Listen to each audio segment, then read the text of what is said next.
Hi everybody, welcome to Roxy's Journal of Stitchery Volume 4, Prompt 6 I think so. Well anyway, you couldn't plan it, you've just got to laugh. I filmed an entire video of what I was doing and it turns out that my screen was the opposite way, so all I filmed was my ceiling and my talking. So take two after I've done a lot of work. So anyway, I realised that I had this Japanese, I've got about 4 of these Japanese aprons, and they're designed with this crossover on the back. So when you put it on over your shoulders, the back straps are fairly close together, plus there's the opening. And so this was it was a much darker green. So anyway, so I went to elaborate conversation about talking about bleaching it. So I'm going to insert a photo of what it looked like before.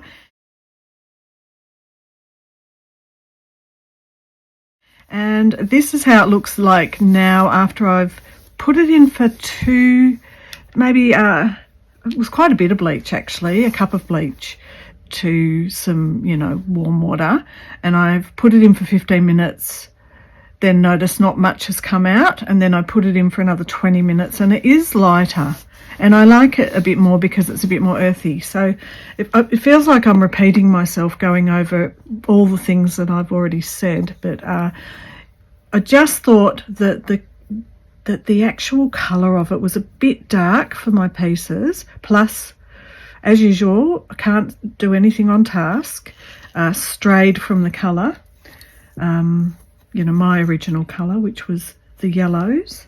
I still feel it kind of enhances it. Anyway, I'll show you in a sec. Just get this ready. So I discussed, God, it feels weird doing it twice.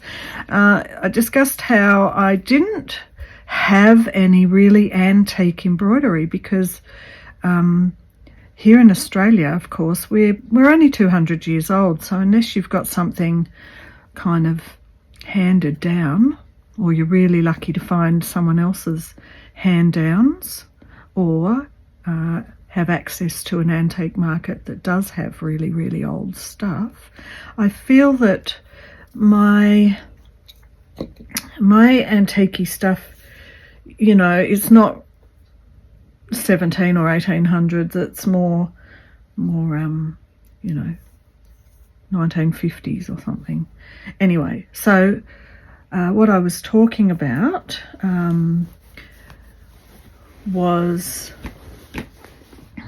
this bit of antique French tea towel that I had from Lisa Maddock, which has got a C on it, and I hadn't used it because she'd only just put them up in her shop a couple of weeks ago.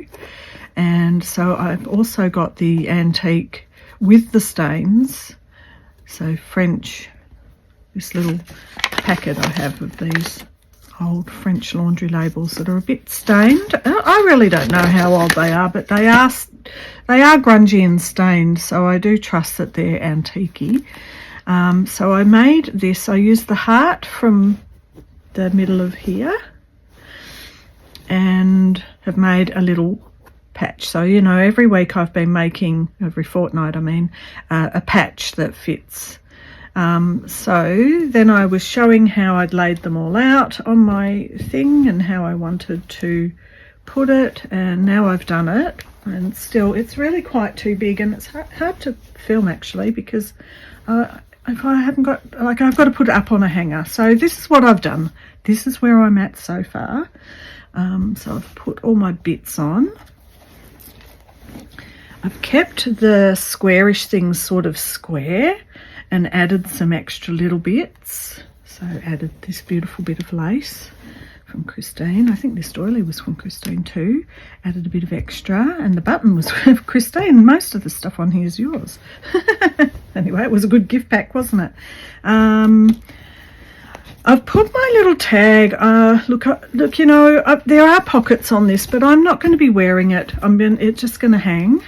and I'm not going to wear it because if I wear these, it's usually painting, so I don't really want to get any. So the pocket was there, and I was thinking, do I put this in the pocket? But then I thought it would lose all this beautiful lace, so I've kind of made it a bit like it's coming out of a pocket. Now the only problem for me with that is it's sort of lost its symmetry. So I've got these, and I've put these a bit lower. What did I talk about? Oh yes, I talked about how I felt like I'd strayed once again from the colour by putting in these reds. So I've just added another bit of lace here, and then added a little bit of my red work to kind of bring it in, which also brings it in over here, that it's not out of the colour harmony. Let's see if you can see that. Sorry, I'll put my light on. Oh, that helps, doesn't it? Oh, it's real Where's Wally today. Anyway, I feel that they don't stand out too badly, those reds, because it's not a lot of it. And I also feel like this is what I mean. I feel that these colourways work together. They're quite harmonious, even though all of this on here is more of like the paler spring-like kind of colours. If you know anything about colour harmony or colour with clothes wearing to match your skin tone, then I'm a spring, so that's why they're all a bit softer. Anyway, the only other bit of material or antique embroidery that I felt I had would be this, which is very Art Deco. So I have no idea when this was made, but I definitely think it's at least you know, early 1900s of some description. So still not really antique in the oldest sense of the word. And I thought I'd put it here. Now when I decided that, I cut it all out, and I've since thought that I didn't have it on, and I was getting carried away and sewing these extra bits on. So now I'm not quite sure if that is a good spot for it or not. I certainly don't want to overlap it. Now get my needle.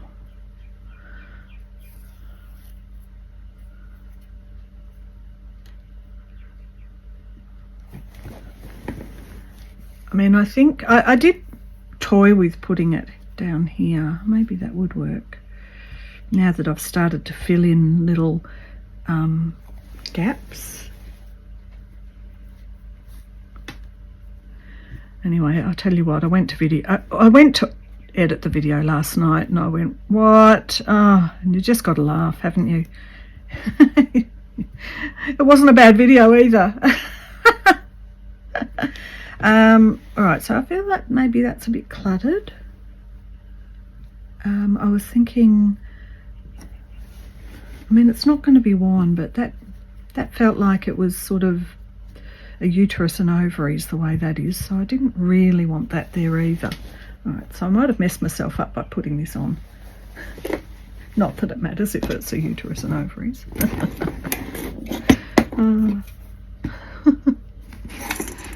All right, let's have a look.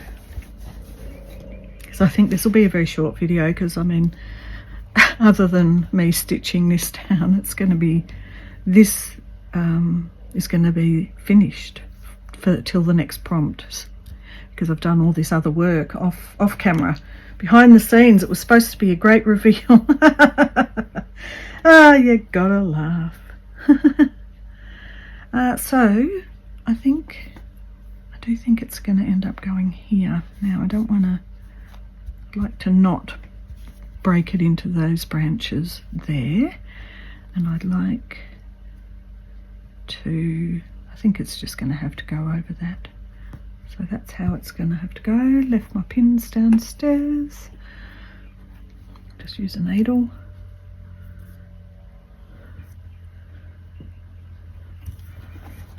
And one of the issues with something like an apron is that it's of course got the backing there, and don't want to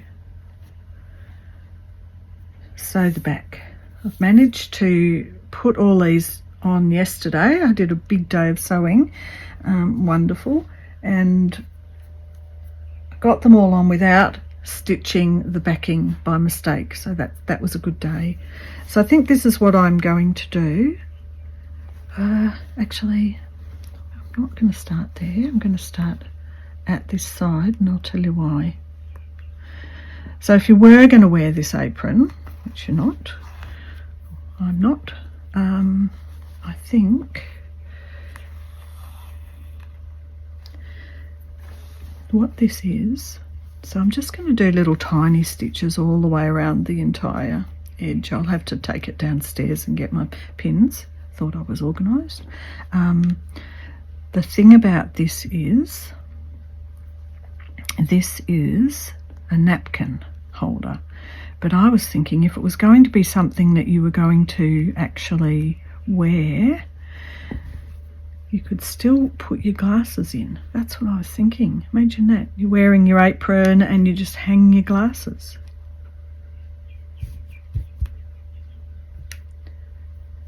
That's it. So I don't really want to put that like that. Right, I'm going to have to, I'll just do a tiny bit and come back and do my final reveal. So it's just going to be incredibly tiny little stitches like this all the way around, maybe back stitch even.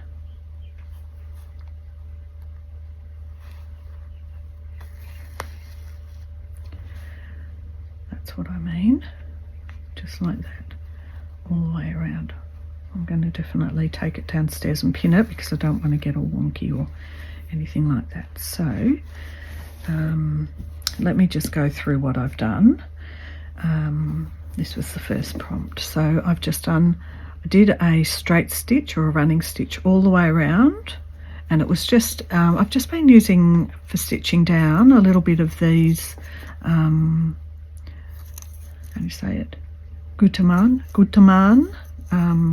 quite strong threads, in a yellow or this sort of off-whitey antique colour, and blanket stitch that because that was at risk of fraying. This has just got tiny little invisible stitches with the same thread to get that down. Same, I think. And I the other thing I did with this big tag, so it's just got little invisible stitches all the way around in a square, but what I was thinking, I didn't want while it was hanging for these to droop down, so I've just put a little invisible stitch at little spots to help it just like look loose and, you know, as if it's still blown in the wind, but they're not going to just flop down.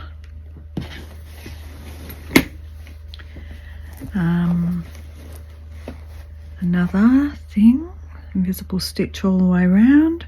So I haven't felt that they need to be, you know, very really, you know, really secure, because it's just an art piece, so it's not going to be worn, it's not going to be pulled around or anything like that. I've left some of things like this flapping around a bit, except this one I felt was annoying me a bit, so I've done just a row sort of cantha stitch style across the bottom. I've used a thicker wool thread. This was one of the, I went through my tub of all of my treasure map stuff and found that it was quite interesting that I'd actually had this colour in as a contrast, and I hadn't used it yet. But I love some of these laces that Christine from Create and Craft with Christine gave me, so I've added them in.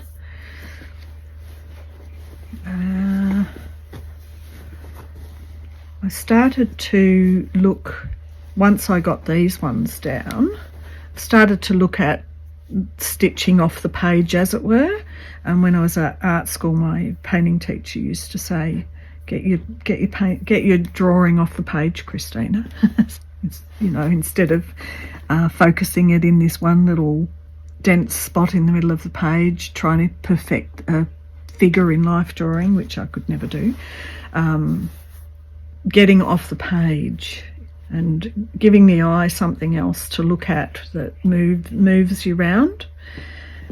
So I've ended up tucking them under and running stitched a hem, just a rough, sort of rough, but I love it. Then I've added a bit more invisible stitch and hemmed this as well, because this was one thing I wasn't sure how I was going to do it, but in the end this frayed edge is beautiful, but I didn't like the frayed edges of the top and the bottom of this one, so I've done a running stitch and hemmed it, and then kept going with that running cantha stitch. Then I've added this bit of lace, beautiful bit of lace, with some fly stitch fronds to kind of bring in that green. And that's the reason I'm thinking, because this is also off the bit of a back of an antique piece, which is the side of this actual bit. It was like squares. I think you've probably seen them before, but it was square, and I think what you would have done would be roll it up and put your knife and fork in to serve at the dinner table, you know, as a nice place setting.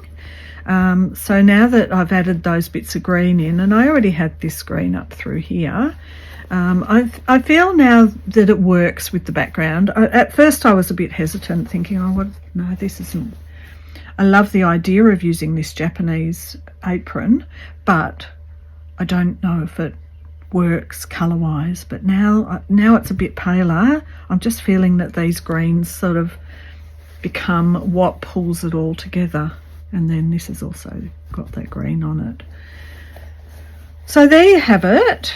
I am going to say bye-bye now. So all I have to do is in the editing maybe show the end photo. Okay. All right. Well, I hope you enjoyed my wonky catch-up. I'm so sorry about missing a whole video.